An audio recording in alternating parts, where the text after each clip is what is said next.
I kind of have to just be myself at this point. And believe me, At this point. believe me, you know, as my long trajectory of nearly 30 years professionally in the art world, I will admit readily there were times and eras of my life where more than anything I wanted to belong to the club of contemporary art. I admit that. And the idea of shoehorning oneself into the country club, rapping on the window, you know, isn't really in service of my artwork.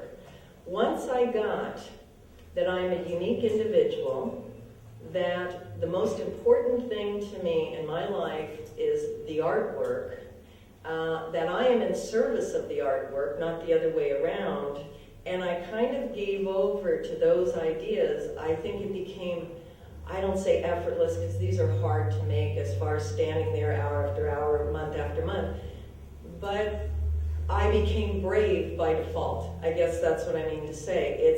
I just became myself. And I'm not sure, see, I'm a little naive because I actually thought the art world was a place to do this.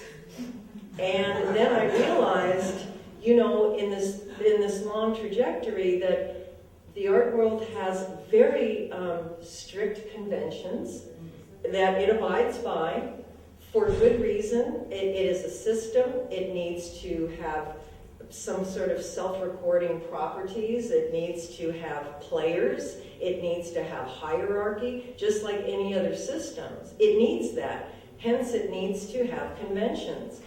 I was very naive. I mean, I was an artist ever since I can remember. By 10 years old, I said, okay, I'm an artist. I don't know what that means or what they do with themselves, but I know I am one.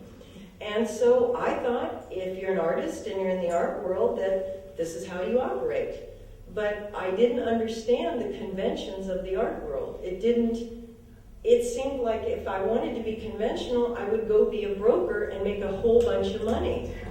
So to me, it seemed very normal to disclose. It seemed very normal to be who I was. And what I found is, doesn't mean that there isn't an audience for the work. So it was, I'm probably different than a lot of artists that you would see. And it's not that I don't read the stuff that other artists read or that I have certain underpinnings that are intellectual but I have to express all of myself. Otherwise, I don't feel like I'm doing my job. The colors in your work, because they're beautiful, and they seem at one point antique and at another point very vibrant, and I just wanted to hear what you had to say about that. It's very intuitive. I mean, as you can see, I like blue, and I like green. But I also am very captivated by the skies that are black and white. There's something about the drama of the black and white that I really respond like to. Like the one all the way in the back there. Yeah. The secondary becomes primary. The secondary becomes the primary, yeah. And so the colors, I also love this kind of ugly, acidy yellow. It's kind of what was wanted, so I sort of had to go with that. But it's not something I would actually think of doing. So there are emotional consequences to your choices of color. Yes, and I never had a formal color theory class in my life, even though I've had a proper art education. And it's based on the 1970s. No one had this kind of wanted to do, and you just drove at it like a maniac, and you tried to do the best job you could. So I can't imagine being encumbered by, here's perspective drawing, here's figure drawing, here's color theory. If I had to keep all that in my head, I and just proceed. So it's pretty intuitive. I saw, can't remember the artist's name, watercolorist. He made a tornado that I thought was really screwball.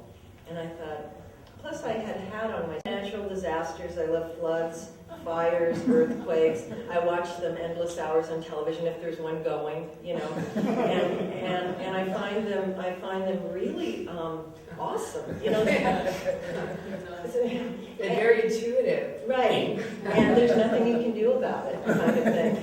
So I thought that it was really, it was an interesting image to me, and I thought, well, if I take that on, how will would I possibly paint a tornado? I had no clue. Kind of like with the dandelions. Yeah, no clue. It's another instance. So I just got on a You knew ladder. you wanted to. But Right. And I knew a certain brush. I knew this certain brush I could use that maybe I could pull it off, but didn't know. And then I mixed up some really liquid paint because I had this idea that if I whipped the brush around enough times, it would get replicate I the could motion get of the a tornado. Of a tornado. tornado. So that's how I got that I tornado. mean, it going. worked. It's just funny, right? And plus, Yeah, and Yeah. and then I Yeah. thought, well, you can't just have some funnel thing there. You gotta. squares. You need something You going. need a bird. And then came the flora, and that was kind of like submerged inside of there and in and out, and that worked pretty well. And those, of course, the tornadoes blowing out all those flowers, just Sure. disintegrating those. So that worked. Which means you had to paint those flowers differently than those flowers, even though they were the same flowers, Right. because those flowers were in the middle of being destroyed by a tornado. Correct. So that's a whole other thing. Correct. And so the fingers So had to move. yet another formal innovation required. Right, the by fingers had to artists. move in a certain way to make it look like tornado did it. Right. And then the bird, I thought, well, if that bird is in the middle of that tornado, the only safe place is the center, right? Because it's quiet in the center of this thing, right? Everything keeps swirling around. So what better place to go fishing? So the bird is fishing. And that's why it's a kingfisher. He's kind of a he's bird. actually. I mean, I'm just making that He's up. a water but bird. But it is a water bird. Like He is that a one water on the beak, you Mhm. specifically chose Mhm. a species that fit in with your intuitive Well, understanding of the story. also he needed. I mean, in other words, it's not just an accident that that kind of bird is in that story and this kind of bird is in Correct. this story. Correct, but also, I often default to the formal. So that bird, whatever that bird became, had to have one with a long A beak. long beak so it could Right. fish. That's what I mean. Because it's a formal decision. And then the idea that the vines were also coming in from the top and also coming in from the bottom made me feel a little bit like, there's something else going on outside that picture plane. It was important to have that noted, that it wasn't just a snapshot of something going on inside the picture plane. And then I just liked the idea that that vine would catch his little beak. Just a little. Excellent. Anybody else? Why? How did that make you feel? Who? I'm saying, I was like, why did you like that? It's like, really? And how did that make you feel, Lisa? Well, we talked, it's perfect. And the little light in my head identifies a possibly perfect circle tie-up to the whole conversation because we started in the beginning about this idea of the vines and whether at the degree to which the birds represented freedom and the vines represented obstacles or constriction, desperation. And so, again, and we said this 40 minutes ago, by a little bit of a vine than by an entire atmospheric disturbance encircling it.